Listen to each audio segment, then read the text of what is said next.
네, 안녕하세요. 서울 미디어시티 비엔날레 렉처 프로그램 대중미디어 가이드에 함께 해주셔서 감사드립니다. 저는 미디어시티 비엔날레 어시스턴트 큐레이터 김신재입니다. 대중미디어 가이드는 현실을 도피할 수 있는 길이 되어주는 동시에 현실에 개입하는 대중미디어의 역설적 역량에 주목합니다. 나아가 새로운 매체 및 기술의 등장과 더불어 대두된 다변화된 목소리와 관점, 관객층의 확대 등의 변화상을 살펴보기 위해 기획되었습니다. 지난주에는 대중음악 산업과 팬덤 문화, K-팝 네이티브라는 제목으로 대화를 나눠봤는데요. 이번 주에는 SF 소설 쓰시는 김보영 작가님을 모시고 환상이 현실로, 현실이 환상으로 라는 제목으로 도피주의라고도 여겨지는 환상 기법이 어떻게 현실과 맞닿는지 논해 주실 예정입니다. 네, 김보영 작가님은 2004년 촉각의 경험이라는 중편 소설로 본격적인 활동을 시작해 환상소설부터 하드 SF까지 폭넓은 소설을 써오셨고요. 작품집으로는 멀리 가는 이야기, 진화 신화, 얼마나 닮았는가, 그리고 장편 7인의 집행관, 저 이승의 선지자, 그리고 이제 최근에 나왔죠. 3부작인 당신을 기다리고 있어, 당신에게 가고 있어, 미래로 가는 사람들, 그리고 역병의 바다 등이 있습니다. 또 소설가로 활동하시기 전에는 게임 개발팀 가람과 바람에서 시나리오 작가 겸 기획자로 활동하기도 하신 재밌는 이력을 갖고 계십니다. 네. 한국에서는 2017년을 기점으로 문학과 영화계에서 본격적으로 SF가 점점 주목을 받고 있는데요. 한동안 SF는 장르 문학과 서브컬처의 일부이자 덕질의 대상으로만 여겨지는 경향이 있었지만 지금은 조금 다른 경향으로 소구가 되고 있는 것 같아요. SF 소설 및 영화를 살펴보며 환상소설이 지닌 시공간적 보편성, 거리두기의 효과, 그리고 소외된 이들의 상상력에 대한 이야기를 오늘 김보영 작가님을 통해서 조금 들어볼 예정입니다. 네, 관객분들 앞에 모시고 얘기를 할 수 있었으면 좋았을 텐데 지금 이렇게 유튜브 스트리밍으로 만나 뵙게 되었는데요. 그래도 이제 저희 말씀 들은 후에 좀 편하게 대화하는 자리를 충분히 가질 예정이니까 네, 선생님께서 말씀 나눠주시는 동안 좀 질문을 생각하셨다가 유튜브 채팅창에 남겨주시면 네, 함께 나눠보도록 하겠습니다. 네, 그러면 김보영 작가님께서 준비해 오신 내용을 먼저 듣고 네, 저도 함께 이어서 질문 드리도록 하겠습니다. 선생님 안녕하세요. 안녕하세요. 알겠습니다. 시작하면 되나요? 네. 예. 반갑습니다. 이쪽을. 이번 비엔날레 주제가 매일매일 탈출한다. 네, 예, 하루하루 맞죠? 탈출한다. 하루하루 탈출한다. 예, 제가 받은 메일에 현실의 문제로부터 도피한다는 오명이 있는 대중미디어 및 문화의 양가성과 잠재력을 살펴보고자 한다고 쓰여 있더라고요. 예, 저는 이번 주에는 SF에 대해서 이야기를 해보겠습니다. 이게 사실 SF 안에서는 또 이야기야 이렇게 생각할 수 있어요. 왜냐하면 좀 자주 하게 되는 이야기거든요. 그래도 한번 시작을 해보겠습니다. 네. 최근에 제가 일반문학 출판사에 청소년 소설 원고를 낼 일이 있었어요. 예, 저는 일반문학 출판사에 의뢰가 올 때마다 상당히 좀 긴장을 합니다. 의뢰를 많이 받는 건 아닌데 뭘 원하고 나를 부르는 거지? 사실 감이 잘 안 와요. 맨 처음에 의뢰를 받았을 때는 가능한 현실적으로 써달라 그러더라고요. 그러면 왜 나를 부르지? 뭐 이런 생각도 들고, 그래도 일반문학 출판사에 원고를 낼 때는 안 시켜도 왠지 최대한 제가 현실적으로 쓰려고 노력을 해요. 제가 이번 소설은 날짜를 정확히 2021년 6월 2일로 잡았어요. 그래서 그날 기상청 날씨 확인하고 트위터 이슈라든가 그때 뉴스라든가 이런 거 보면서 설정을 하고 2021년 6월 2일에 중학교 2학년인 학생을 주인공으로 설정을 했습니다. 그러고 나니까 사실 바로 알 수가 있더라고요.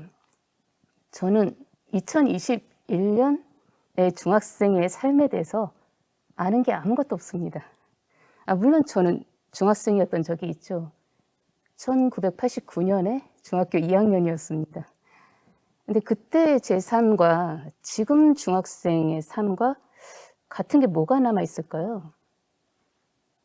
그땐 인터넷도 없었고 스마트폰, 핸드폰 당연히 없었고 저희 집에 컴퓨터도 없었습니다. 지금은 급식이죠. 저희 땐 도시락 싸갖고 지금 중학생이 한 반에 평균 22명이라고 하더라고요. 저희 때는 60명이었죠. 그리고 지금 벌점제가 있다고 들었는데 저희 때 당연히 그게 없었고요. 다 떠나서 제가 중학생 때는 교복이 없었어요. 교복이 제가 고등학교 때 생겼죠. 그리고 사교육 학원이 없었습니다. 그때 사교육 금지 시절이어서 학원이 없었고 근데 여러분 아이들 키우시는 분들 아시겠지만 학원이 없으면 아이들 돌볼 수 없는 집 많이 있죠. 그래서 저희 중학교는 방학이 없었어요. 방학 때 다 학교 나갔어요. 이런 거 정말 희한하죠. 근데 사실 이런 거는 좀 큰 틀의 변화라서 자료 조사를 하면 어느 정도 감이 오는 게 있는데 작은 틀에서의 변화는 정말 감이 안 오더라고요. 이거는 중학생에게 물어봤는데 제가 물어본 것 중에 그런 것도 있었어요. 쌤이란 말을 언제 쓰느냐. 왜냐하면 쌤이란 말은 저 때는 존재하지 않았던 말이거든요. 그러면서 이런 생각이 들더라고요. 내가 바로 이 현재, 이 현실을 배경으로 사실주의 기법으로 청소년 소설을 쓰려면은 독자 입장에서는 사실주의일 수 있어도 제 입장에서는 역사 소설이나 미래 소설을 쓰는 거하고 쓰는 과정 자체는 아무 차이가 없구나. 제 중학생 시절이 뭐 그렇게 엄청 옛날이 아니죠. 뭐 30년 전인데 옛날인가요?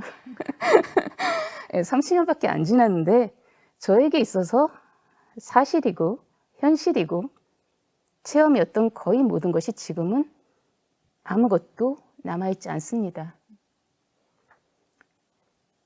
사실주의의 역설 중에 하나죠.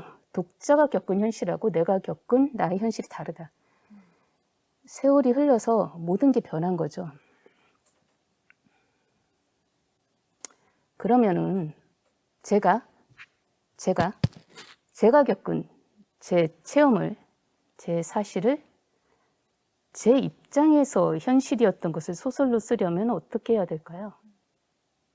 그걸 그대로 쓰면 제가 장담하지만 현재 청소년 그 누구도 그것에 그렇게 관심을 갖지 않을 겁니다. 지나간 일이에요.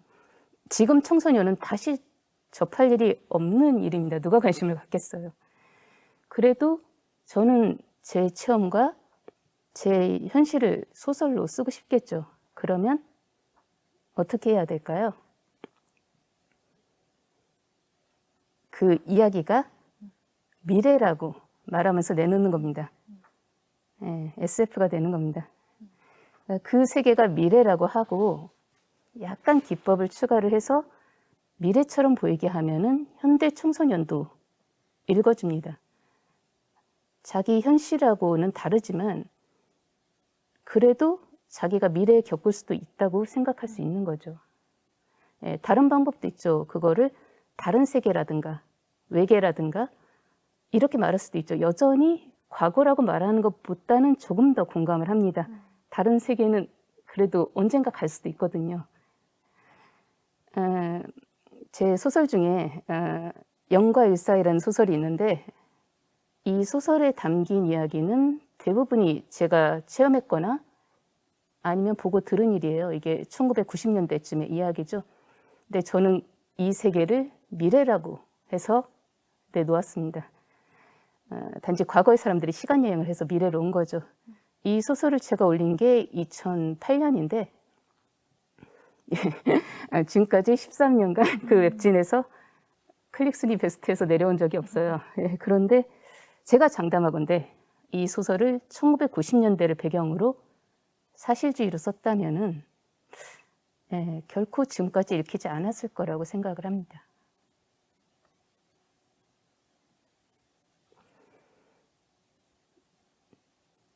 제가 벌써 오늘 주제에 맞는 이야기 크게 하나 했는데요. 몇 가지 더 이야기를 해보겠습니다.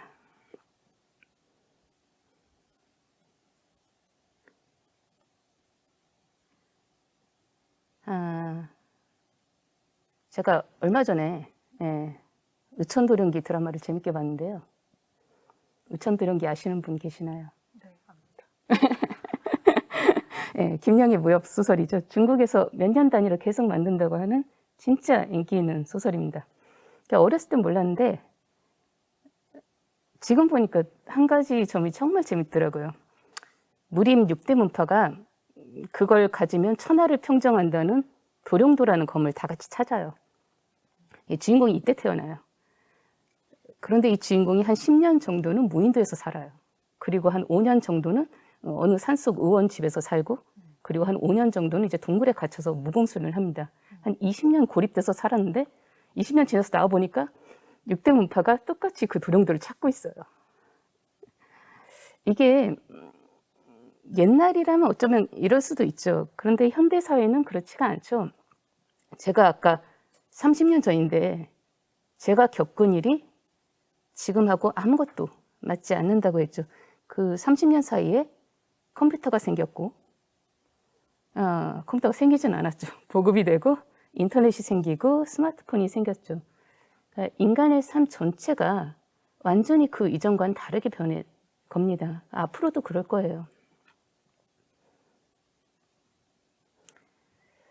그래서 전통적인 사회에서는 과거에 내가 체험한 것을 쓰면 독자들도 이것을 현재로 느낄 수 있으리라고 기대할 수 있는데 현대 사회는 그렇지가 않다.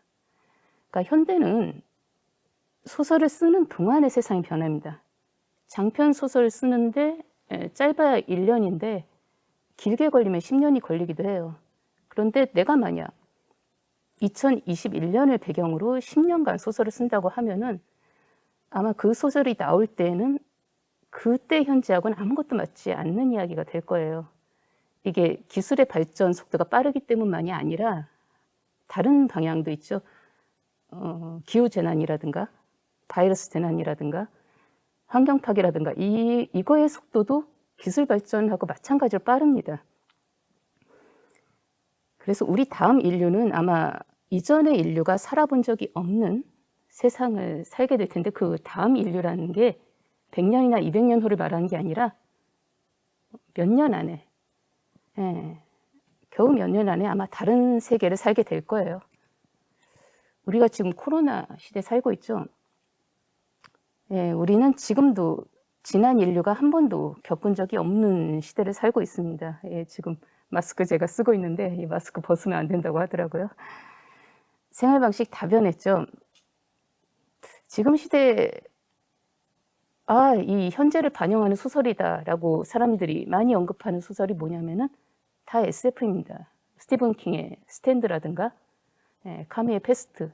그 당시 입장에서 약간 미래를 쓴 작품이죠.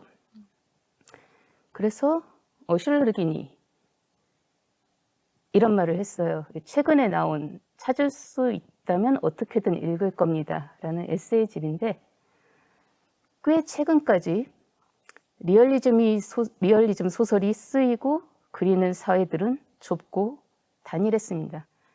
지금까지는 세상이 그렇게 지금처럼 실시간으로 교류하지 않았죠. 그리고 부모님 세대가 자식 세대하고 유사할 거라고 기대할 수 있었습니다. 그런데 지금은 그렇지 않다는 거죠. 20세기 중반 이후에 세계적이고 다언어적이고 무한히 연결된 사회를 그리려면 판타지의 세계적이고 직관적인 언어가 필요하다. SF는 아까 시간적으로도 보편성을 갖는다고 제가 얘기를 했죠. 공간적으로 보편성을 갖습니다. SF나 판타지는 시간이 지나도 비슷하게 이해가 되고 완전히 다른 문화나 다른 나라에 가서도 똑같이 이해가 돼요. 어째서일까요? 이게 사실주의의 역설인데, 그러니까 사실주의의 작품은 세계를 설명하는 파트가 빠져 있습니다. 왜냐하면은 이 소설을 보는 독자들이 바로 그 세계와 똑같은 세계에 살고 있다고 가정하기 때문이죠. 배경 설명을 하지 않아요. 근데 여기서 역설이 발생한 거죠. 시간이 지나면 그 작품의 세계에 살고 있는 사람들은 다 죽고 잊혀집니다. 그 시대의 문화나 배경이라든 것이. 그리고 다른 나라로 넘어가면 마찬가지로 이해할 수 없는 이야기가 되는 거죠. 하지만 그렇죠. 어슐 흑인의 말 맞다나 사실주의는 우리가 사는 세상이 서로 교류하지 않고 변하지 않는다고 가정하고 기본적으로 쓰여지는 겁니다. 하지만 SF나 환상소설은 그렇지 않죠. 독자가 반드시 그 소설의 세계와 완전히 다른 세상에서 산다고 가정을 합니다. 그래서 환상소설이나 SF는 그런 독자를 설득하기 위한 기법이 많이 있어요. 그러니까 말하자면 작품이 시작하면 이 세계가 어떤 규칙으로 돌아가고 이 사회가 어떤 구조로 돌아가는지를 일단 설명하고 들어간다는 거죠. 그래서 SF와 판타지는 다른 나라에 가도 그리고 세월이 지나도 마찬가지로 이해가 되는 겁니다.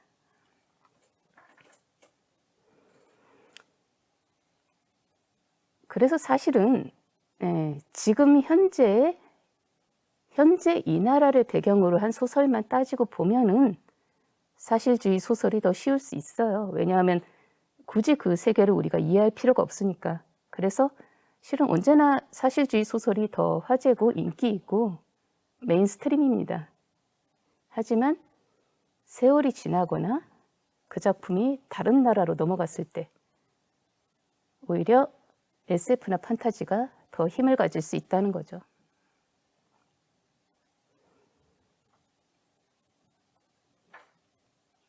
세 번째 이야기를 해볼게요. 제가 방금 전에 현대에 이 나라에서 나온 작품만 봤을 때는 사실주의가 훨씬 더 대중적이고 쉽게 받아들여질 수 있다고 했어요. 근데 사실은 그런 것 같습니다. 우리 영화나 드라마, 소설 대부분이 사실주의죠. 사실주의가 근데 더 쉽게 읽히는 까닭은 하나 더 있어요. 그 사실주의가 우리한테 익숙한 이야기 하죠. 그러니까 맨날 같은 이야기라고 뭐라고 하는데 사실은 맨날 같은 이야기라서 인기가 있는 겁니다.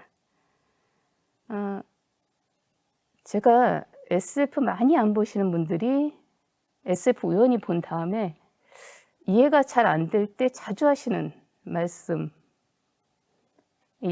있어요. 그게 과알못입니다. 저는 이 단어가 정말로 이상하다고 생각을 하는데요. 한국은 세계에서 가장 교육 많이 시키는 나라입니다. 교육 수준이 최상이고요. 인구 대비 대학생 가장 많고 따라서 우리 대중의 과학 수준은 사실 세계 최고 수준이라고 저는 생각을 해요. 미국 청년들이 한국 청년보다 과학 공부 더 많이 할까요? 저는 그렇게 생각하지 않습니다. 독자들이 SF를 읽으면서 어렵네? 하고 느끼고 그 다음에 내가 과알못이라서 그렇구나 이렇게 추측을 하는 거죠. 그렇지가 않습니다. SF가 우리 입장에서 전통적인 서사가 아닌 거죠. 무협 생각해 봅시다. 혹시 주아인마 이런 말씀 들어보셨나요? 어떤 뜻이죠? 느낌은 알겠는데 그러니까 어려워요. 이를테면 운기조식을 하거나 네. 무공수련을 하다가 잘못돼서 내상을 입는다든가 내공이 없어진다든가 이런 걸 주아인마라고 하는데 제가 지금 설명하면서 운기조식이란 말 썼죠. 내상 막 이런 말도 썼고 그런데 여러분 이거 다 이해하시죠 사실은? 근데 무술을 하셔서 이걸 이해하시나요? 사실 이거 어려운 단어예요. 주어인막 이런 거. 근데 우리가 아는 이유는 매년 추석에 성령 영화 해줘서 그렇죠. 무협은 우리한테 꽤 익숙한 서사입니다. 그래서 아는 거예요. SF는 그렇지가 않은 거죠. SF에도 어려운 말 많이 나와요. 뭐 전내 공간 이런 거, 뭐 마인드 업로딩, 뭐 스팀펑크라든가 평행세계라든가. 네, 이런 단어는 SF 독자들은 다 압니다. 애들도 다 알고 저도 어렸을 때 다 알았어요. 그런데 안 보신 분들이 이런 말 보고 나서 어이구, 내가 과학을 공부를 안 해서 이걸 모르는구나라고 생각을 하시는 거죠. 예, 전혀 그렇지가 않습니다. 사실 여기서부터는 제 생각이 아니고 조에나 로스 생각을 가져온 건데요. SF는 어떻게 여자들의 놀이터가 되었나 에서 한 말입니다. 그러니까 조에나 로스 말은 세상의 모든 이야기는 전통적인 플롯을 따른다. 만약에 어떤 이야기가 전통적인 플롯을 따르지 않는다면 너무 어렵고 복잡해진다고 합니다. 우리에게 익숙한 이야기가 언제나 인기 있고 주류가 된다는 이야기죠. 그런데 만약에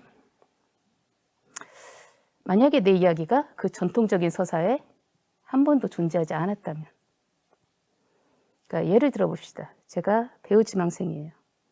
사극을 너무 좋아해요. 그리고 한국에서 사극이 언제나 가장 인기 있는 드라마라고 가정을 해봅시다. 내가 그 사극의 주인공이 되고 싶어요. 최고의 배우가 되고 싶어요. 그런데 내가 여자라면 내가 그 사극의 주인공이 될 가능성이 많을까요? 선덕여왕이나 진덕여왕을 빼면 한국 역사의 거의 모든 왕이 남자였는데, 그럼 어떤 사극이 나를 주인공으로 만들어줄까요? 퓨전 사극이나 판타지겠죠. 그러면은 이 퓨전 사극이 역사에 존재한 적이 없는 이야기를 한다고 해서 이걸 도피주의라고 말할 수 있을까요? 제가 영국인입니다. 제가 나라 제1의 배우가 되고 싶어요. 그리고 영국 최고의 극단에 들어가고 싶어요. 그런데 이 극단이 올리는 극은 셰익스피어 연극입니다. 그런데 내가 흑인이라면 내가 햄릿이 될 수 있을까요? 리어 왕이 되기 쉬울까요? 내가 동성애자라면 셰익스피어 이야기에 내 이야기가 있을까요? 그래서 조에나 로스는 이런 얘기를 합니다. 그 역사가 존재한 이래 세상은 남성주의였고 백인 위주였고 헤테로 위주였고 가부장제였고, 그래서 만약에 어떤 사람이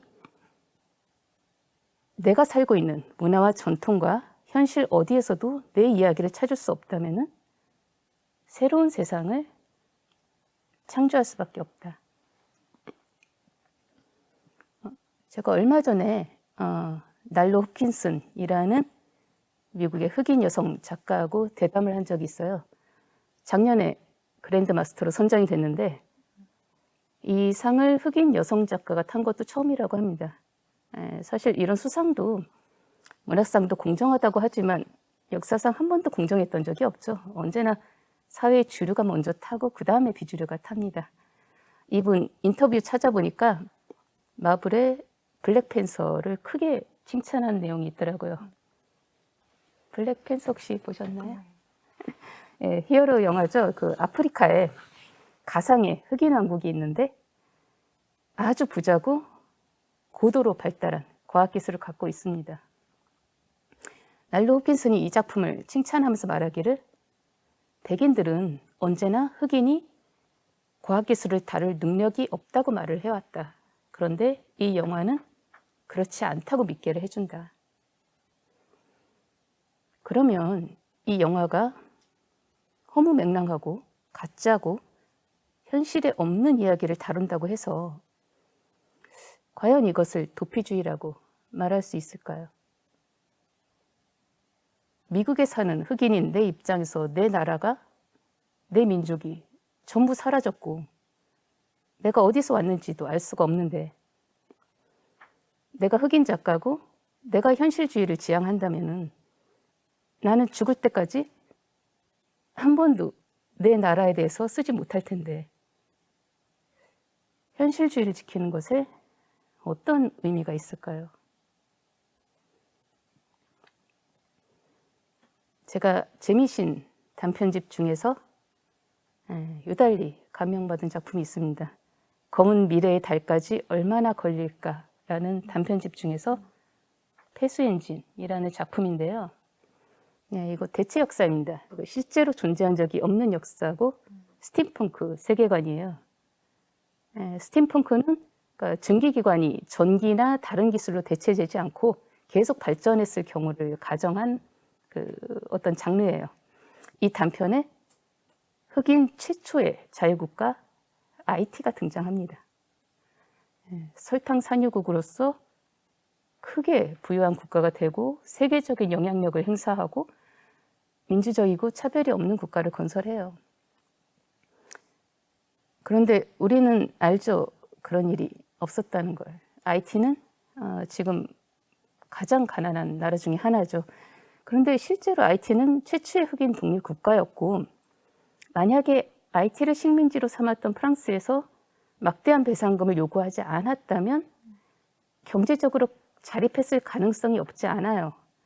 저는 이 작품을 보고 굉장히 감명을 받아서 거의 울 뻔했어요. 왜냐하면은 바로 그럴 수도 있었던 어떤 가능성을 이 작품이 보여주는 거죠. 과연 그것을 도피주의라고 할 수 있을까요?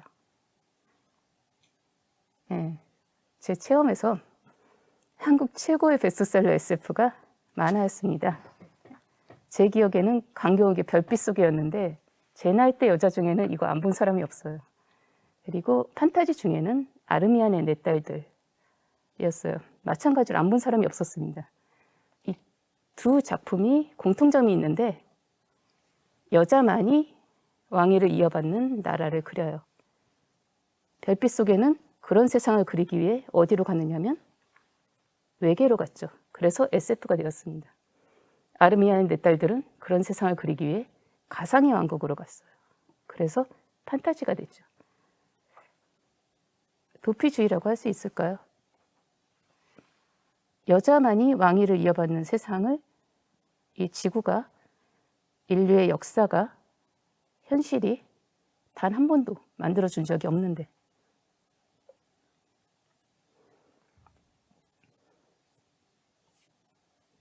우리가 현실에 없는 이야기를 하는 까닭은 현실이 역사상 인류가 존재했던 일에 한 번도 완전했던 적이 없기 때문이죠. 차별이 사라진 적이 없고 전쟁이나 기아나 폭력이 사라진 적이 없고 평등이나 자유가 이루어진 적이 완전하게 이루어진 적이 없죠. 하다못해 우리가 민주주의를 이루었는가? 천부인권이 우리에게 있다고 하는데 나에게 인권이 완전하게 보장이 되는가? 의문이 많죠. 그러니까 우리의 현실은 해결해야 할 것이 산더미처럼 많습니다. 그러니까 아직 인류가 역사상 한 번도 해결하지 못한 것도 산더미처럼 많아요. 그런데 역사상 인류가 해결하지 못했던 것은 앞으로도 해결하지 못할 것일까요? 그렇지 않죠. 우리는 많은 것을 해결해 왔습니다. 아마 앞으로도 그럴 거고요. 많은 것을 더 낫게 만들어 왔죠. 이게 사회학자나 정치가나 철학가만이 아니라도 소설가도 마찬가지로 지금보다 더 나은 세상을 꿈꾸는 거죠. 그래서 역사상 한 번도 존재한 적이 없었던 그 세상을 그렸을 때 그 장르가 무엇이냐? 판타지나 SF라는 거죠.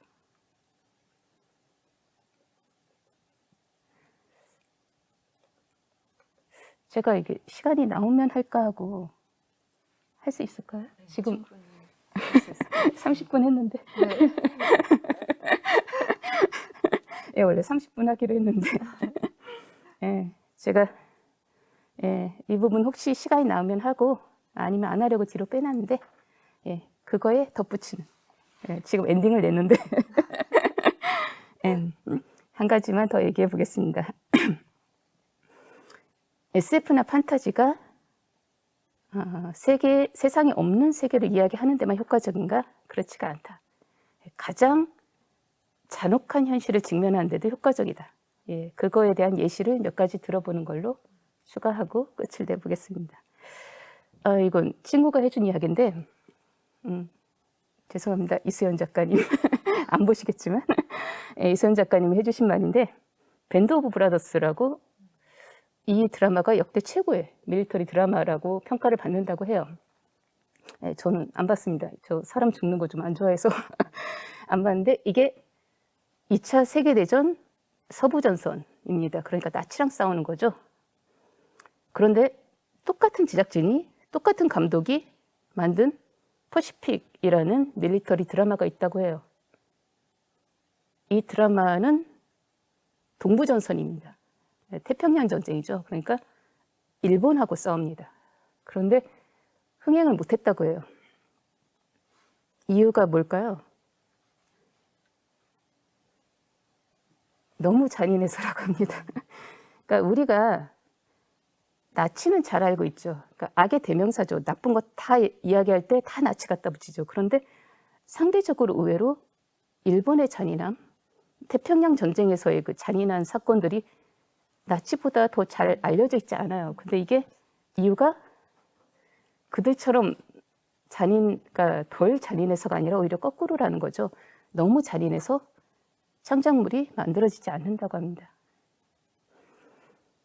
이 퍼시픽이 펠렐리우라는 섬에서 일어난 전투를 다루는데요.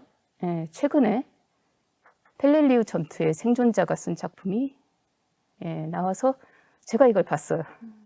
제가 사람 죽는 거 잘 못 봐서 밴드 오브 브라더스도 안 보고 퍼시픽도 볼 생각을 안 했는데 이것은 나오자마자 사서 봤어요. SF는 아닌데 예시로 들은 이유는 이제 거리두기를 설명하고 싶어서. 이 작가는 일본의 요괴 만화의 거장입니다. 최근에 이분 요괴 만화가 한국에도 좀 들어왔던데요.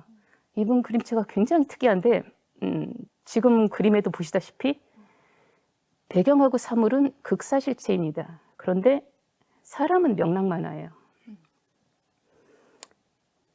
그래서 사실은 제가 이 작품을 볼 수가 있었어요. 거리두기가 돼서.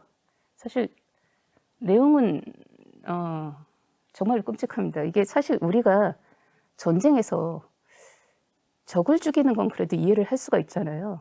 뭐 그것도 잔인한 일이긴 한데 이해는 됩니다, 머리로. 근데 이 이야기 안에서는 일본군 상사가 자기 부대원을 죽여요. 왜냐하면 전원 자결을 해서 정신력을 고취를 시키려고. 그래서 정말 이제 끔찍한 환경에서 부대원들이 겨우겨우 살아남았는데 계속 자결을 해서 죽입니다. 이게 실제로 작가가 겪은 일이고 작가는 여기서 왼팔을 잃고 병원에 있다가 살아남았다고 해요.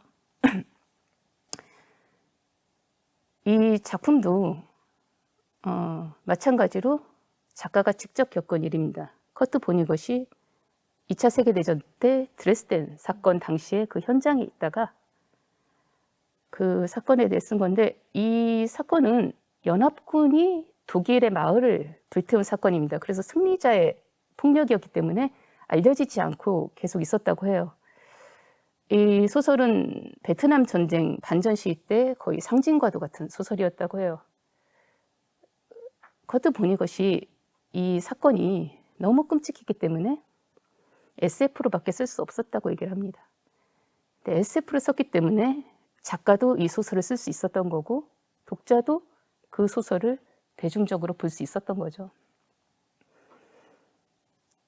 이 디스트리트 9이라는 작품이 남아프리카 공화국에서 만든 영화인데 이례적으로 세계적으로 성공한 작품입니다. SF입니다. 여기 한국 포스터는 제가 찾아보니까 꼭 피터 잭슨이 만든 것처럼 저기 써 있는데 예, 그렇지 않고요. 닐 블룸캠프라는 사람이 남아프리카 공화국 감독이 만든 작품이고요. 아주 노골적으로 남아프리카 공화국의 빈민촌을 다룹니다. 실제로 거기서 찍었다고 하고요. 그 대신 어떤 설정을 쓰냐면 외계인들이 지구에 불시착을 했는데 지구인들이 그 사람들을 이제 개토 같은 데 가둬놓고 굉장히 비참하고 가난하게 산다는 이야기를 만든 거죠. 그런데 만약에 이 작품이 사실주의로 그린 빈민촌에 대한 영화였다면 그렇게까지 전 세계 사람들이 대중적으로 봤을까요? 네, 좀 어려웠을 겁니다. 왜냐하면 너무 보기 힘든 작품이 되니까요. 그래서 만약에 어떤 현실이 너무 잔인해서, 어떤 기록이 너무 잔인해서 영원히 작품으로 만들어지지 않고 그래서 잊혀진다면은 그것도 공정하지 않은 일이죠. SF의 판타지가 그럴 때 좋은 기법이라는 거죠. 이 거리두기가 또 이제 좋은 점이 있는데 정부 입장에서도 거리두기가 됩니다. 검열을 피할 수 있다는 거죠. 이 삼체라는 작품이 아시아인 최초로 그 SF계에서 노벨상이라고 불리는 휴고상을 받은 작품입니다. 중국의 류추신이 만든 작품인데요. 제가 중국 SF 컨벤션에 간 적이 있었는데 이 삼체 인기가 정말 어마어마했습니다. 그 SF 컨벤션의 한 섹션이 삼체였어요, 거의. 그런데 이 삼체는 제가 읽고 많이 놀랐는데 이게 문화혁명 이야기입니다. 그래서 제 생각에 만약에 이 작품이 일반 소설로 쓰였다면 출간이 될 수는 있었어도 과연 그렇게 국가에서 지원을 하는 정도로 그렇게까지 인기 있는 그 정도까지 대중화가 되는 게 가능했을까? 그래서 장르 소설은 가장 검열이 심한 무렵에도 기록을 남기고 그래서 후대의 사람이 볼 수 있게 된다는 거죠. 여기까지 추가를 해보고 예. 네, 감사합니다. 네. 사실 아까 말씀하셨던 것처럼 SF를 잘 아시는 분들한테는 정말 익숙한 이야기실 수도 있었을 텐데 저는 약간 작가님의 서사론을 엿본 느낌이기도 하고 지금 시대는 그 소설을 쓰는 중에 세상이 변한다. 그게 뭐 1년이든 2년이든 그런 언급이나 아니면 전통적 서사에서 자신의 이야기를 찾을 수 없는 사람들이 스스로를 재현할 뿐만 아니라 좀 다른 세계를 창조하고 제안할 수 할 때 이제 환상 기법이 좋은 기법이다. 이런 조애나 러스의 이야기까지 연결해 주신 걸 사실 너무 공감하면서 들었는데요. 약간 이 이야기를 들으면서 사실 정리하실 때 뭔가 그 말씀하신 백인 남성 중심의 서사보다는 약간 선생님의 계보 같은 것을 정리해오시면서 글을 쓰셨겠구나 하는 짐작을 해보게 됐어요. 그래서 제기고요. 네, 그러니까 선생님만의 어떤 SF 계보. 네, 그래서 혹시 지금 말씀하실 때 아마 자연스럽게 선생님께서는 상정하는 SF가 있으시겠지만 한번 선생님께 SF란 어떤 것인지 되게 가볍게 얘기하면서 시작하면 좋을 것 같아요. 그리고 관객분들도 네, 질문창에 질문 남겨주시면 제가 틈틈이 선생님께 전달하도록 하겠습니다. 그러게요. 사실 이건 제가 최근에 에세이에도 썼는데, 그러니까 SF라는 건 일종의 지표죠. 그러니까 독자들한테 이 작품은 이런 방식으로 읽어달라. 그러니까 그 방식이 어떤 방식이냐면은 내가 지금부터 약간 비현실적인 이야기를 할 텐데 최대한 내가 그것을 비과학적이지 않게 쓰겠다. 약간 이런 식의 그 어떤 신호입니다.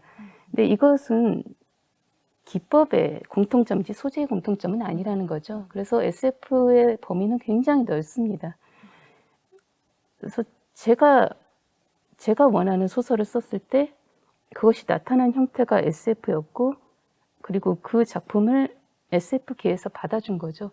저는 그렇기 때문에 SF장에 있다고 생각을 해요. 그러면 선생님께서 보실 때 가장 먼저 쓰여진 SF는 어떤 걸로 보고 계세요?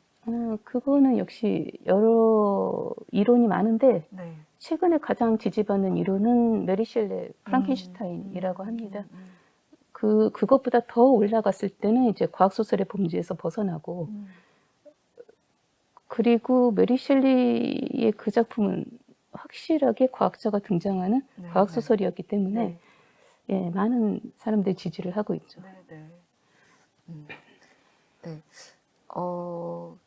사실 아까 2017년이 뭔가 한국에서 SF가 이제 강하게 주목을 받는 기점 같은 거였던 걸로 체감을 하고 있다고 말씀을 예. 드렸는데, 사실 어떤 분들이 얘기하시기는 2016년에 그 이세돌과 구글 알파고의 대결이 기점이 되었다라고도 하고, 뭔가 4차 산업혁명 같은 그 구호들이 SF에 대한 주목을 만들었다라고도 하고, 네. 이제 다들 다 각자 다른 의견을 갖고 있긴 한데요. 저는, 약간, 2017년 이후에 그 SF에 대한 주목은 이전에 어떤 약간 컬트적인 관심이나 뭐 약간 테크 기업 CEO들의 관심이나 이런 거하고는 한국에서 양상이 되게 달랐던 것 같은데 선생님 어떻게 보고 계셨는지 궁금해요.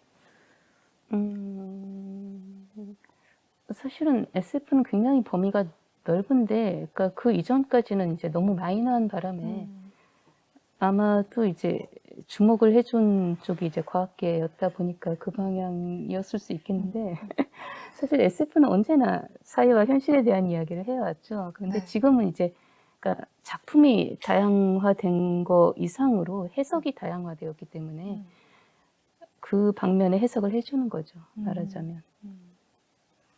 네.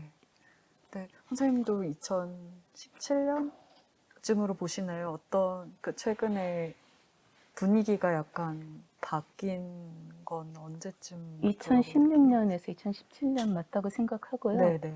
예, 4차 산업혁명, 예, 그것도 좀 있었고, 네. 예, 이세돌과 알파고의 대결, 그것도 확실히 있었죠. 그것은 이제 정부 기관에서 이제 관심을 갖게 된 예, 어떤 계기였고, 저는 예, 확실하게 페미니즘 무브먼트가 SF 시장을 크게 활성화시켰다고 생각을 합니다. 예.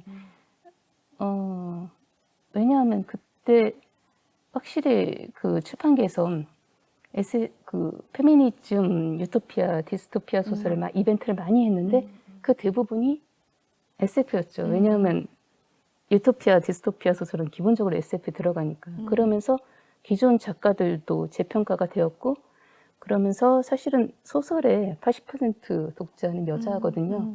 이분들이 SF로 많이 들어와 주셨고, 그러면서 SF 작가도 그 시점에서 크게 늘어났고, SF 이벤트 크게 늘어났고, 그러면서 독자도 늘고 작가도 늘어나면서 계속 선순환이 일어났다고 생각해요. 네네. 최근에 그 약간 논의들이 이어서 사실 질문을 드리는 건데요. 이게 아까 블랙팬서도 그렇지만 뭔가 이제 소수에 대한 재현이 이전에 비해서 좀 더 주류가 된 듯한 네, 인상을 이제 이 대중문화, 뭐 영화나 만화나 이런 것들을 보면서 이제 느끼기도 하는데요. 이게 한때는 이제 소수가 즐기는 소비적 도피주의, 아까 이게 도피주의일 수 있을까라고 말씀하셨는데, 이제 소수가 즐기는 소비적 도피주의에 해당한다고도 취급을 받았던 SF가 약간 이제 선생님 말씀하신 부분하고도 연결해서 생각해보면 성찰적 도피주의로 전환을 이룬다고도 볼 수 있는 것 같은데요. 그러면 이제 선생님이, 이제 그 논의 같은 것의 변화에 대해서는 어떻게 체감하고 계신지도 좀 궁금해요. 그게, 이거는 김치엽 작가님께서 해주신 말인데. 네, 근데 사실 지금도 찾아보면은 모든 종류의 SF가 다 나옵니다. 예를 들면 뭐, 그래도 전자책이나 웹소설 쪽에 봐도 이제 그 확실하게 이제 모험 판타지라든가 정말로 즐거움을 위한 작품도 충분한 이상으로 정말 많이 나옵니다. 음, 정말 많이 나오는데 그러니까 좀 주목받고 조금 더 독자들이 많이 선택해주고 많이 입에 오르내린 작품이 지금 말씀하신 그런 성찰적인 내용이 있는 작품들을 독자들이 계속 말을 해주기 때문에 마치 그들이 주류인 것처럼 예, 그런데 다른 작품도 다 나오고는 있는 아, 거예요. 네네. 예. 하지만 이제 독자들이 그걸 선택해 줬다는 것은 이제 의미가 있다 하고 말씀을 해주셨어요. 아, 네. 그때 그 인터뷰를 저도 감명 깊게 읽었던 것 같은데요. 저 그러면 사실 선생님 말씀해 주신 걸 들으면서 저도 제 기억들을 좀 복기를 해보게 되었는데, 이제 선생님께서는 가장 첫 혹은 되게 근원적인 SF 서사 경험으로서 별빛 속에라 아, 예, 예. 약간 그 아르미안의 내 딸들 언급해 주셨잖아요. 근데 저는 약간 이제 약간 그 아래 세대여가지고 저한테는 여성이 쓴 건 아니었지만 그 봉신연이라는 만화를 제가 중학생 때 되게 좋아했었는데 그건 중국 고전. 네, 근데 그것도 훨씬 더 옛날 이야기죠. 그쵸. 사실은. 예, 그걸 가져온 이야기. 근데 거기에도 SF적인 요소가 있었구나 예. 하는 생각, 물론 아톰, 뭐, 이런 예. 것도 마찬가지지만, 그랬었구나. 제가, 되게 자연스럽게 노출되어 있던 그 SF 서사들에 대해서 이제 생각을 해보게 되었던 것 같아요. 사실 우리 주변에 정말 많죠. 네. 제가 뭐 별빛 속에는 사실 중학생 때고 그 이전에 말씀대로 아톰이나 네. 은하철도 999나 네, 네. 미래소년 코난, 그쵸, 그쵸. 예, 지금 명탐정 코난이 이제 네. 코난의 지위를 가져갔는데 이 제품 정말 성찰적입니다. 예, 그 당시에 제가 봤던 다른 그러니까 일반 만화와 비교했을 때 SF 작품의 성찰의 깊이가 비교할 수 없을 정도로 깊었다고 제가 어렸을 때도 느꼈어요. 네, 네, 네. 네. 네. 그럼에도 불구하고 사실 자라면서는 상대적으로 그 SF라는 것이 글쎄 넓게 생각하지 못했던 것 같아요. 그러니까 특히 약간 SF라고 하면 제가 오해하지 않고 관객분들이 들어주셨으면 좋겠는데, 특히 2000년대 초반에 한국에서 등장한 SF 영화들이 이제 전설적인 망작이라고 많이 회자가 되고 있고, 이제 뭐 제가 기억하기로는 죄송합니다. 이게 네. 웃으면 안 되는 것 같은데. 네, 내추럴 시티, 아니, 저기 원더풀 데이즈, 뭐 이런 저기 만화 시도도 있었고, 그렇죠. 참여하신 분들도 계실 텐데 그렇군요. 너무 좀 네. 약간, 근데 저는 그것들을 이후에도 다시 찾아보기도 하고 그랬었거든요. 예. 네. 그래서, 그래도 한국에도 SF 영화가 나올 법도 한데, 사실 그게 진짜 망한 작품이라서 그런 게 아니라, 이제 투자된 데 비해서 많이 관객을 끌지 못하다 보니까 그 이후에 투자자들이 투자를 망설이면서 사실 물론 그 이후에 또 SF가 간혹 나오긴 했지만 봉준호 감독님의 설국열차가 다시 나오기 전까지는 제대로 SF 영화를 보지 못했던 것 같아요. 그동안 저는 사실 자라났기 때문에 사실 SF라는 것이 굉장히 뭔가 납작 코드화해서 사람을 그리는 장르라거나 뭐 이런 편견이 저한테도 가끔씩 조금씩 그러니까 묻을 때가 있었다고 느꼈거든요.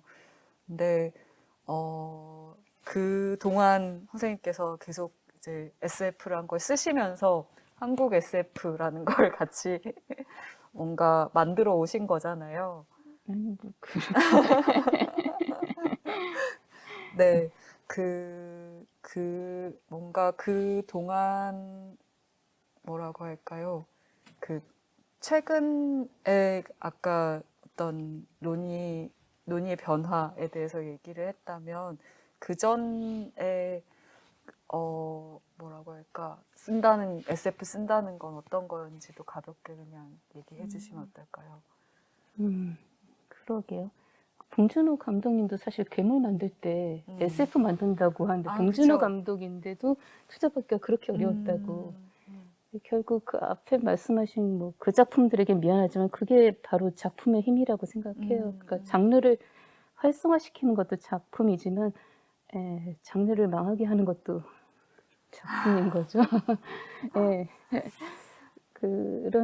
그래서 좋은 작품들이 결국은 많이 나왔기 때문에 지금의 이 분위기는 분명히 있는 거죠.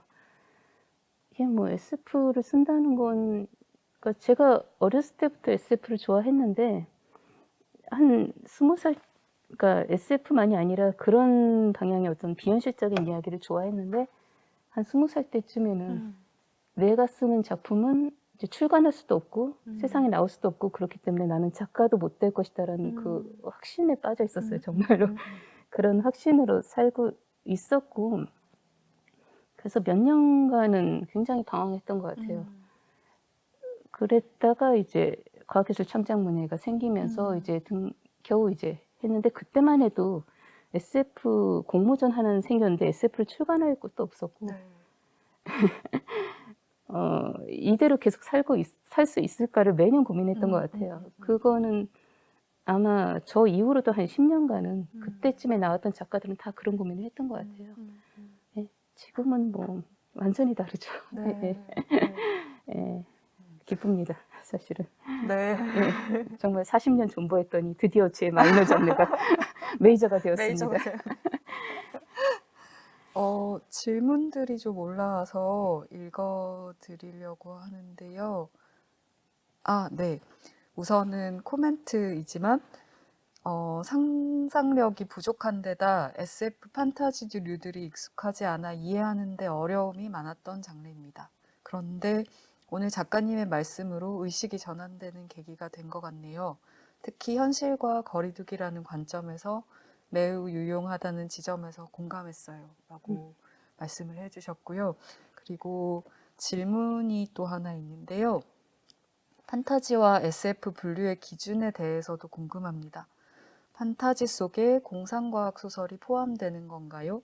작가님의 작품 중 세상에서 제일 빠른 사람 같은 작품에서는 초능력을 다루는 만큼 과학적인 요소보다는 판타지적인 요소가 강하다고 느꼈는데 그럼에도 불구하고 SF로 분류되는 이유가 궁금합니다. 작품이 너무 재미있고 매력적입니다. 라고 언급해 주셨어요. 네. 제가 아까 SF의 정의를 말하면서 말했죠. 그러니까 내가 지금부터 다소 비현실적인 이야기를 할 텐데 내가 최대한 그게 비과학적이지 않게 애를 쓰겠다. 그러니까 이거는 이 작품이 과학적이라는 이야기가 아닙니다. 왜냐하면 한 인간이 과학적인 것에 한계가 있기 때문에 많은 SF가 비과학적이죠. 그래도 만약에 작가가 열심히 애를 썼다면 그것은 이제 SF에 수렴을 하는 거죠. 그런데 만약에 작가가 애초에 그런 애를 쓸 생각이 전혀 없었다. 그러면 이제 판타지로 수렴을 하는 거죠. 네. 내가 지금부터 비현실적인 이야기를 하는데 그건 비과학적일 거야. 예. 그런데 불구하고, 그러니까 아까 말했듯이 한 인간이 아무리 과학적이려고 애를 써도 내가 신이 아닌 이상 비과학적인 부분이 생겨납니다. 그러면서 이제 판타지적인 요소를 갖게 되고, 판타지를 쓰는 분들도 아무래도 이 현대 과학의 시대를 살다 보니까 과학적인 이야기를 조금 하게 돼요.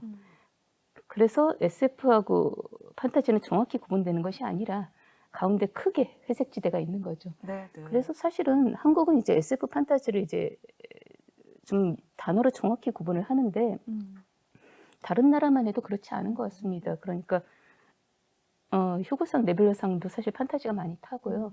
그리고 중국에서 쓰는 말은 과환이라고 하는데 네.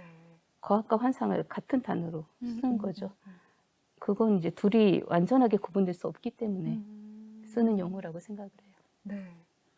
저 이어서 질문을 드리면 중국에서도 그 과학과 환상을 이렇게 같이 포개서 쓰고 선생님께서 다른 곁에서 하신 인터뷰 중에 과학이 현대 환상이다 이렇게 언급해 주신 걸 들었어요. 근데 좀 부연해서 조금 더 이야기를 듣고 싶다고 생각했었거든요.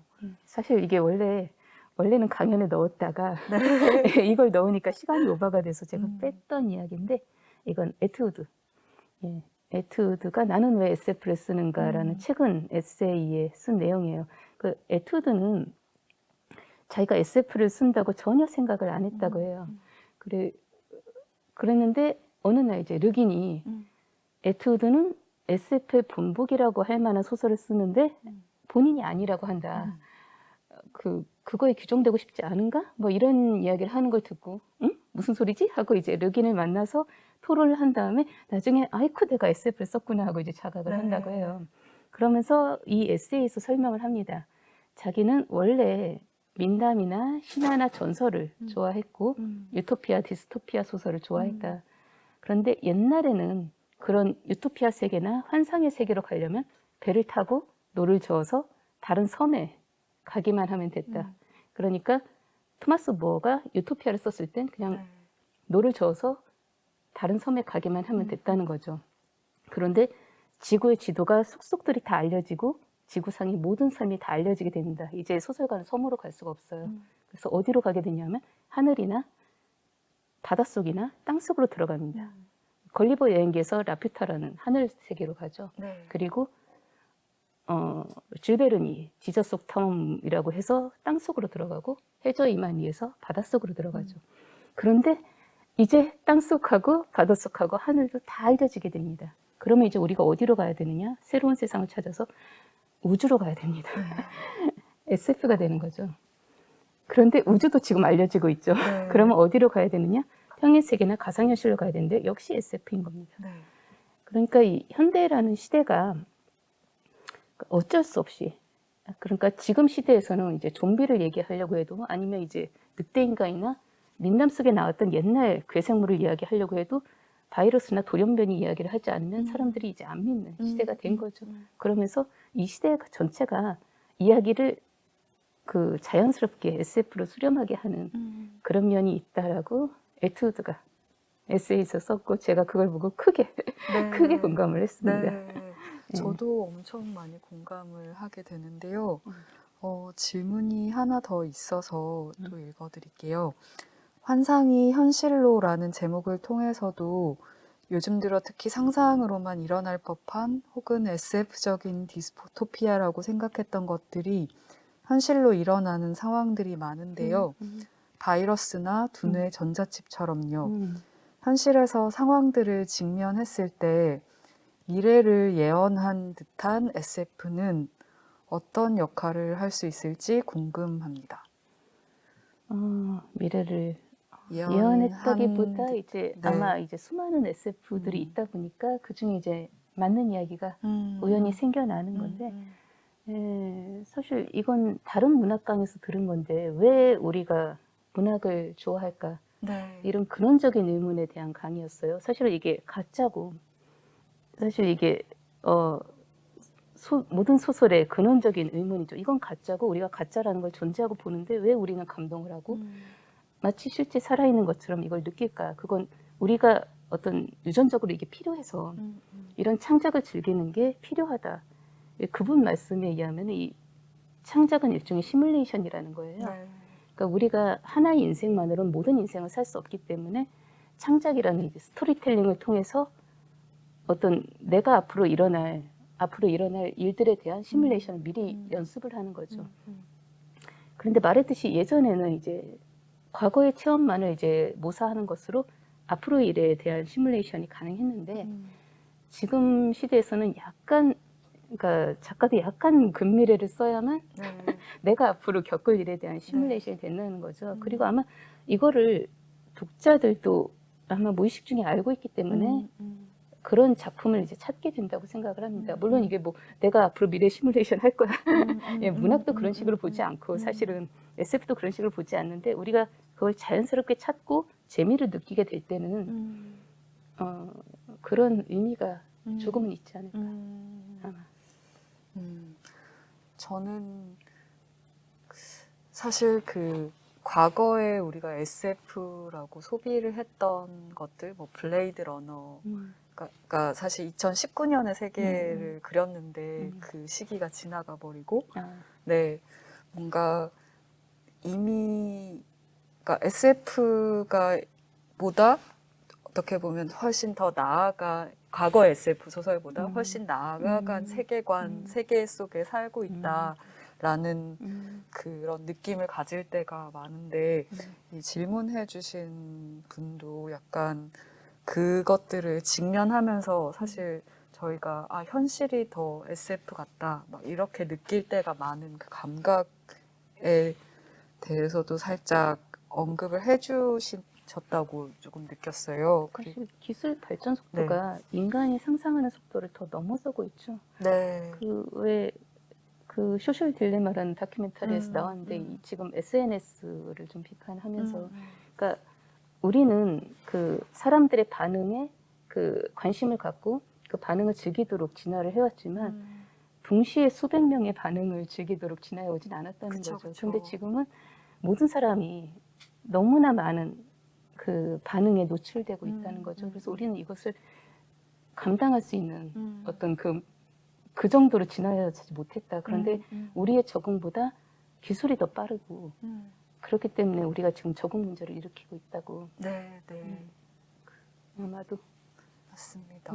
네. 우린 지금 그런 시대를 살고 네. 있는 거죠. 그렇기도 하고 SF적인 상상력을 제가 한 작년, 재작년쯤에 보았던 기사는 그 프랑스의 약간 국방 무슨 국에서 이제 레드 프로젝트였나? 그걸로 SF 소설가들을 모아서 이제 그 미래 국방 시뮬레이션을 한다는 얘기를 듣고 약간 그랬어요. 소름이었거든요. 그래요. 그런 그래서- SF 소설 같은 이야기. 네, 그게 실제로 이루어지고 있고, 그리고 또 가끔씩 그 일론 머스크 같은 사람들이 SF 소설을 뭐 아이작 아시모프의 파운데이션을 언급한다거나, 그 약간 그들이 진행하고 있는 현재 프로젝트에 SF 소설들이 약간 아이디어가 되었다는 생각이 들 때, 또 저는 약간 소설과 현실이 확 겹쳐지는 듯한 느낌이 들 때가 있더라고요. 네. 그렇습니다. 사실 방금 아시모프 파운데이션 언급을 했는데 제가 그 블랙팬서 같은 마블 시리즈나 잠깐만요. 질문을 먼저 주셔서 질문을 먼저 읽고 하겠습니다. 네. 리얼리즘 작가의 에세이를 읽다 보면 주변인을 소재로 집필하는 것에 대한 작가윤리나 지나치게 프로파간다적인 글쓰기에 대한 고민을 봤었는데 혹시 SF를 쓰면서도 그런 경험을 하신 적이 있으신지 궁금하고 SF의 작가윤리는 어떤 것이 있다고 생각하시는지 궁금하다고 합니다. SF 작가윤리라.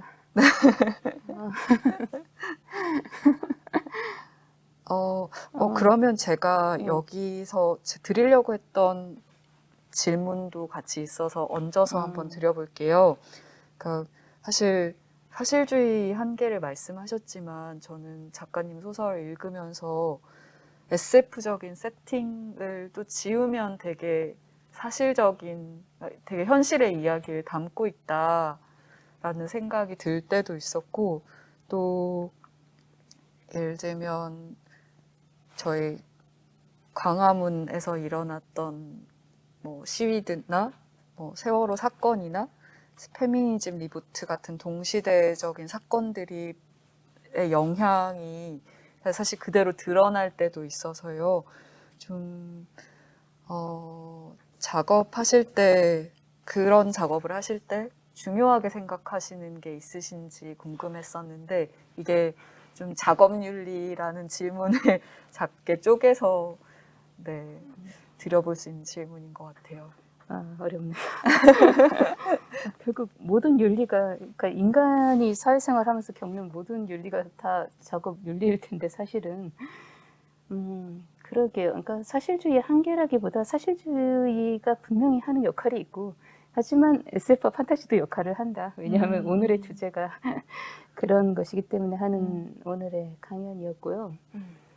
예, 사실 사실주의 역설 중에 하나가 그거죠. 이제 그 현실을 그대로 모사하다 보면은 내 삶을 그대로 모사하다 보면은 내 주변인의 삶이 노출이 되고 네. 그러다 보면 결국 누군가의 삶을 침해하게 될 가능성도 예, 그게 아마 사실주의에서는 충분히 이제 계속 고민해야 될 그런 부분이 아닐까. 이를테면 사진을 찍는다고 했을 때 네.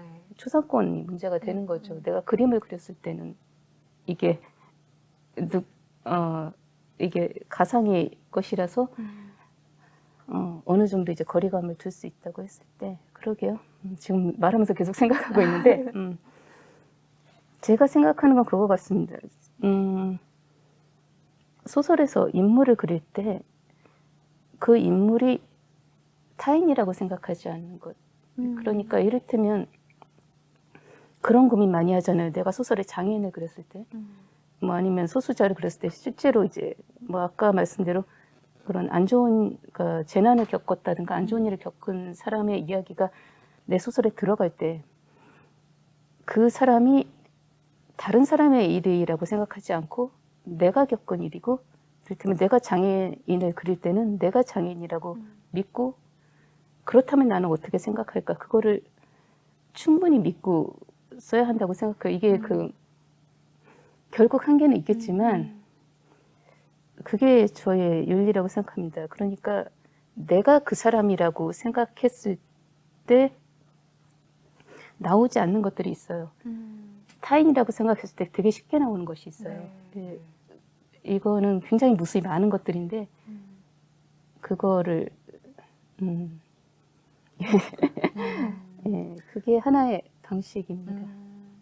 그것도 일종의 거리두기라고 할 수 있을까요? 다른 방향인 것 같네요. 네, 거리두기라기보다는 네.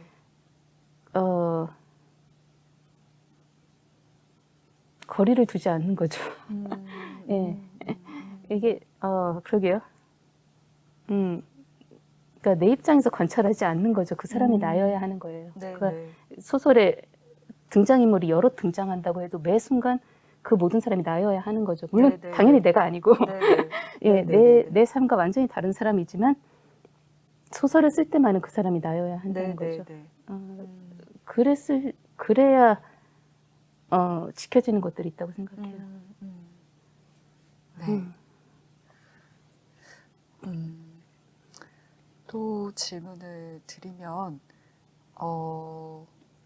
좀 관객의 입장에서, 네, 선생님도 관객의 입장에서 질문이 되신 질문 드려보고 싶었는데, 아까 언급됐던 블랙팬서 같은 마블이나 DC 시리즈가 사실 판타지나 SF 요소를 많이 담고 있잖아요. 그게 사실 문화산업에서 또 주류가 됐고, 최근에는 그 모티비에서 아이작 아시모프의 파운데이션 시리즈가 나오거나, 아니면 이제 류츠 신의 삼체도 원래 드라마화가 논의가 되었다고, 지금 살짝 좀 자초화가 되었지만 좀 본격적인 SF물들이 이제 영화화, 시리즈화 되고 있는 것 같아요. 그래서 작가님 작업도 어쩌면 곧 영화로 볼 수 있을 것 같은데요. 그 좀 제작 환경의 변화나 어떤 세대의 주류화하고도 관계가 있겠지만 최근에 SF를 포함한 판타지 서사가 좀 대중관객들한테 더 많이 어필을 하고 또 필요해졌다고 아까도 말씀을 하셨는데, 필요해지는 데 대해서 좀 수용의 측면에서는 혹은 관객의 측면에서는 어떻게 보고 계신지 궁금했어요. 사실 이건 기본적으로는 기술의 발달이죠. 네. 이를테면 그 톨킨이 반지의 제왕 영화 판권을 받을 때 이건 절대로 영화가 되지 않는다 하고 엄청 헐값에 팔았다고 하잖아요. 네. 사실 지금 히어로가 이제 유행한다고 하는데 사실 히어로는 미국에서 히어로 만화는 80년 전 유행이에요. 네. 정말 고전 만화입니다. 이미 유행이 다 끝나고 낡은 것이었는데 이게 지금은 그렇죠. 영상으로 만들 수 있는 기술이 대중화된 거죠. 그러면서 이게 영상으로 쉽게 만들어지고 그러면서 이게 원래 이제 그 나라 안에서만 소비됐던 것들이 전 세계인이 소비할 수 있게 되고 다시 이제 새로운 독자들을 만나게 되는 거죠. 다른 것도 마찬가지인 것 같습니다. 그러니까 한국에서 장르 소설을 쓴다고 했을 때 이게 영상화가 되리라는 기대를 한 20, 30년 전만 해도 거의 할 수 없었거든요. 그런데 지금은 이 기술이 대중화되고 보편화되면서 훨씬 그가 우리도 만들 수 있게 된 거죠. 네, 말하자면. 네. 예, 그런 면에서 그러니까 물론 필요해졌다고 말할 수도 있겠지만 더 쉽게 만들게 되었고 그러면서 더 많아졌다. 이렇게 볼 수 있겠죠. 그러면서 우리가 고전에 예전에는 책으로만 볼 수밖에 없었던 것들을 이제 영상으로 네. 볼 수 있게 된 거죠. 그렇죠.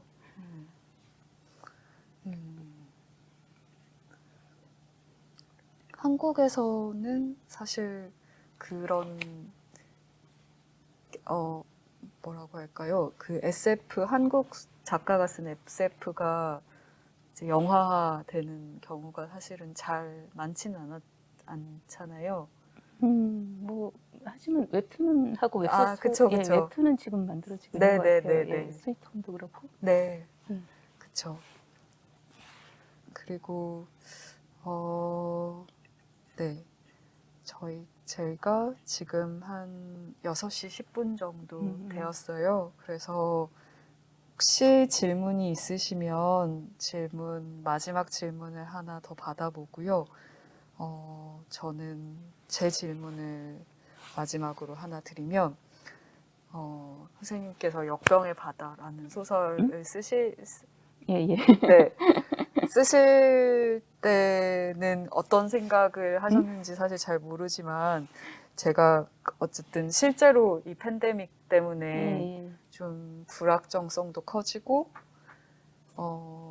뭔가 미래를 상상하기가 좀 더 점점 힘들어졌다라는, 그러니까 정말 생활의 측면에서는 그 미래를 상상하기가 힘들고, 그리고 과학이 너무 빨리 발달하다 보니 실제로 미래를 예전처럼 상상할 수 있는 공간이 많이 줄어든 것 같다.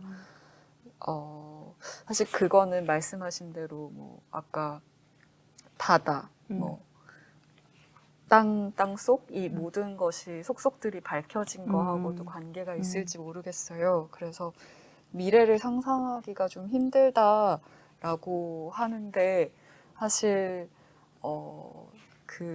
뭔가 이렇게 거대한 기업이나 아니면 일론 머스크의 상상보다는 좀 다른 상상들이 많이 세상을 채워야 되지 않을까라는 생각을 많이 하거든요. 근데 네, 변화가 너무 빠르다 보니까 사실 그냥 그 속도에 압도되는 듯한 느낌, 그게 더 많은 것 같아요. 그래서 약간 선생님은 계속 미래를 상상하게 하는 동력 같은 것들도 조금 궁금하고요. 그리고 좀 최근에 관심을 두고 계신 것들에 대해서도 듣고 싶어요. 동력이라. 그런데 사실 우리가 몇 가지는 굉장히 쉽게 알 수 있죠. 기후변화라든가. 예. 당장 우리가 체감하고 있고 2040년에 북극 얼음이 다 녹을 수 있다고 네. 하는데 이런 것들은 뭐 그렇게 그러니까 생각하면 힘들어서 그렇지 상상이 어렵지는 않거든요. 예. 그 생각을 조금 하고는 네. 있고요. 그리고 사실은 그런데 이게 너무나 전 지구적인 문제라 돌이킬 수 있는 지점을 너무 많이 지났죠. 이런 생각을 하다 보면은 지금 바로 이 현실의 소중함이라고 해야 되나? 예, 그거에 대해서 또 계속 생각하게 되는 것 같아요. 지금 어쩌면 인류는 지금 최전성기를 살고 있는 걸 수도 있어요. 예, 예, 그럴까요? 가장 이제 문화 콘텐츠도 많고 즐길 것도 많고 기술적으로도 발달한 어떤 전성기를 살고 있을지도 모른다는 생각을 하고 지금 이 현재의 이 삶의 소중함, 음. 예, 이런 것을 더 생각하게 되는 것 같아요. 네.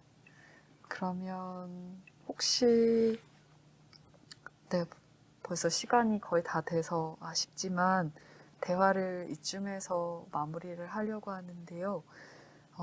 선생님께서 혹시 마지막으로 하고 싶은 말씀이나 뭐가 지금 그런 게 올라왔어요? 있을까요? 질문이 하나 마지막으로 올라왔어요. 네. 작가님 소설을 읽으면 나도 모르게 차별과 편견을 많이 가지고 있었구나 한 생각하게 돼요. 그리고 그게 지독히 현실적이라서 현실이 더 SF 소설보다 무섭다는 생각도 드는데요. 특히 얼마나 닮았는가의 반전은 바로 알아차리기가 어려워서 좀 많이 놀랐어요. 소설을 통해 여성과 소수자의 목소리도 많이 내주시는데 앞으로의 계획은 어떠신지 궁금합니다. 라고 마지막 질문 같은 질문을 해주셨어요. 아, 아, 그러니까 사실, 뭐라고 해야 되나. 작가가 결국 쓰는 건 자기 이야기잖아요. 제가 여자고, 내가 그렇게까지 다수자가 아니고, 음, 사실, 뭐, 소설에서 PC를 보고 싶지 않다, 이런 말을 하시는 분들도 계신데, 이런 저런 거를 이제 깊이 생각하고 이제 소설을 쓴다기보다 결국 내 이야기를 하는 거고, 그런데 내가 주류가 아닌 것이고,